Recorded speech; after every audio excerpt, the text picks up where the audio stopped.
They said, "Mom, you better close the doors." And I said, "What happened?" And he said, "There was a murder in Keddie." And I said, "Keddie?"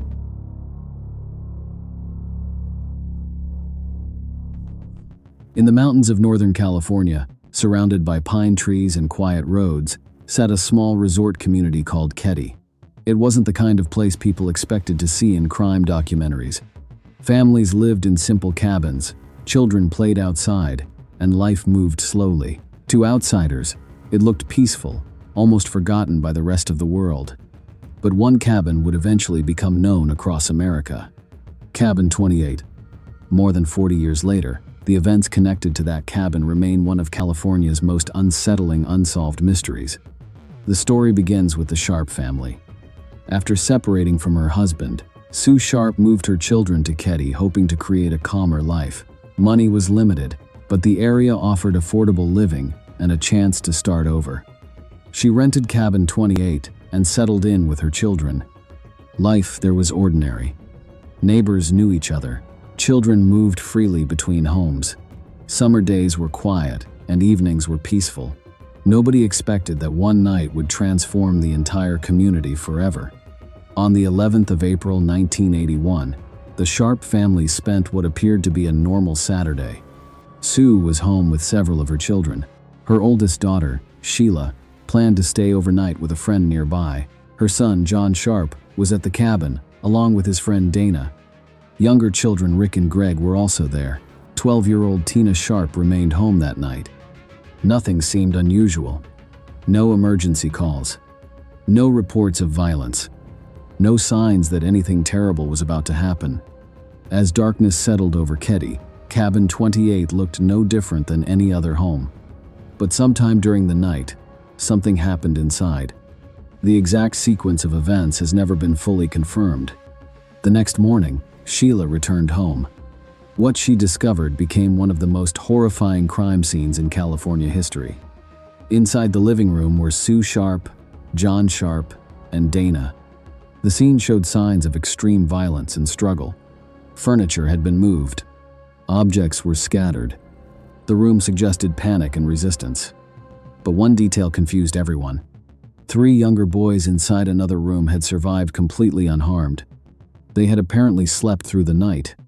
And another detail made the case even stranger. Tina Sharp was missing.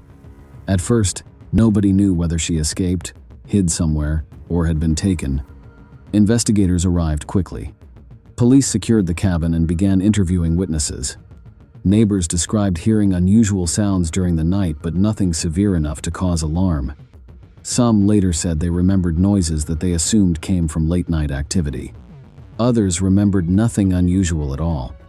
The investigation immediately became complicated. Evidence collection in 1981 looked very different from modern forensic standards. Questions later emerged about how carefully the scene had been preserved.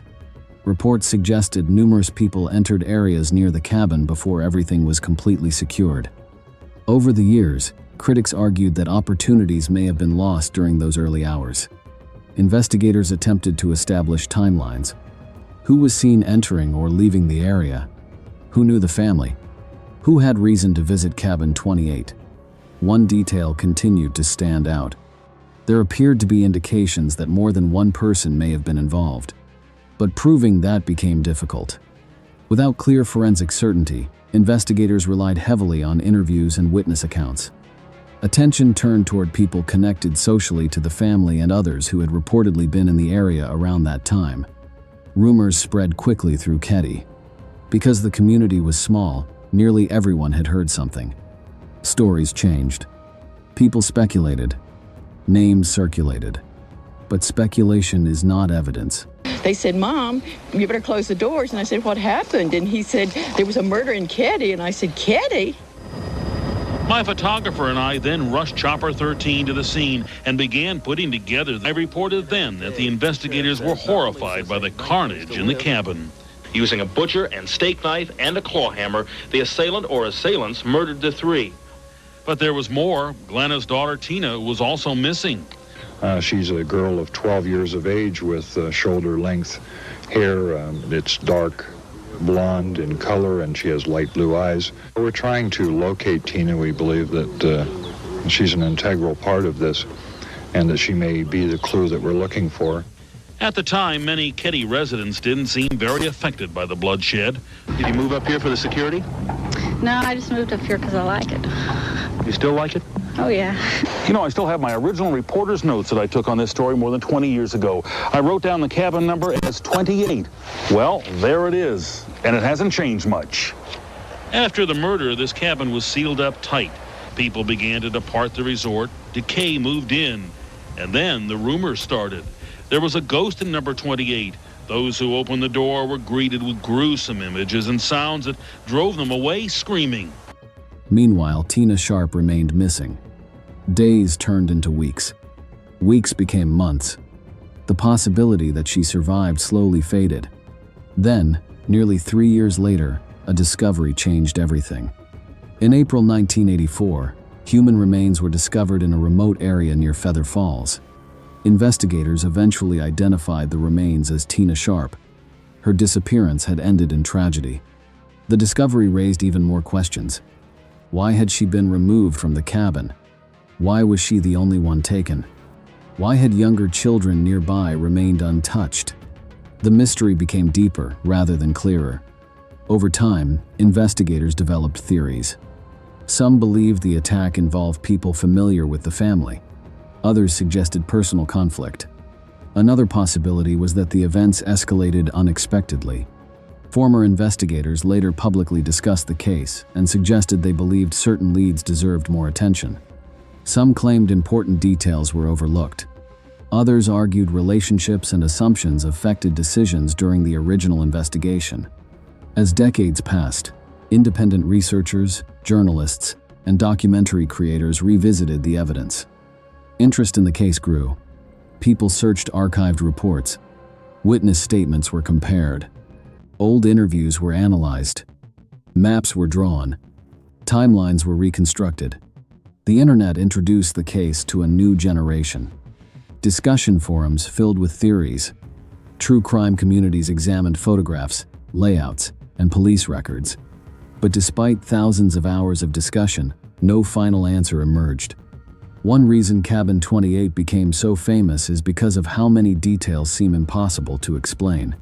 How did nobody nearby clearly hear what happened? Why were some people unharmed? Why was Tina removed? How did the person or people leave without creating a clear trail? Questions continue without confirmed answers. A break tonight in a 35-year-old murder mystery. Investigators believe that they have found one of the weapons used in the so-called Keddie Cabin murders. CBS 13's Tony Lopez has the dramatic developments in this decades-old case. Later, what hadn't been discovered until just last month, a hammer, believed to be one of the murder weapons. The hammer was laying, and you can tell that it was somewhere wet.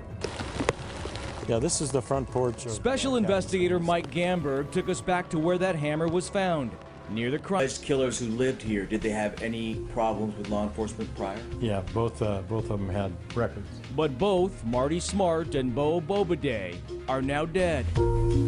Questioned by law enforcement after the killings, but never charged. The current sheriff calls that a mistake. This is a crime, in your opinion, that should have been solved years ago, correct? Yes. There are things that were done, but I think most importantly, there were things that were not done that are hard to explain. Including the possible mishandling of other evidence. Sheriff Hagwood and investigator Gamberg were determined to find, looking through every box. Years later, the physical cabin itself disappeared. Cabin 28 was demolished. Today, visitors who travel to Keddie expecting to stand in front of the building discover only open space. But the absence of the structure created an unusual effect. Instead of ending interest, it increased it. People walk the area imagining where the living room stood. They imagine the silence of the forest. They wonder whether removing the cabin erased evidence or simply removed a painful reminder. For the surviving family members, the case became a lifelong burden. Every documentary, article, and theory means reopening memories that never truly disappeared. Even now, investigators and researchers occasionally return to the case hoping modern methods or overlooked details can bring new understanding. Because despite decades passing, the story of Cabin 28 still feels unfinished. The trees remain. The roads remain. Keddie remains.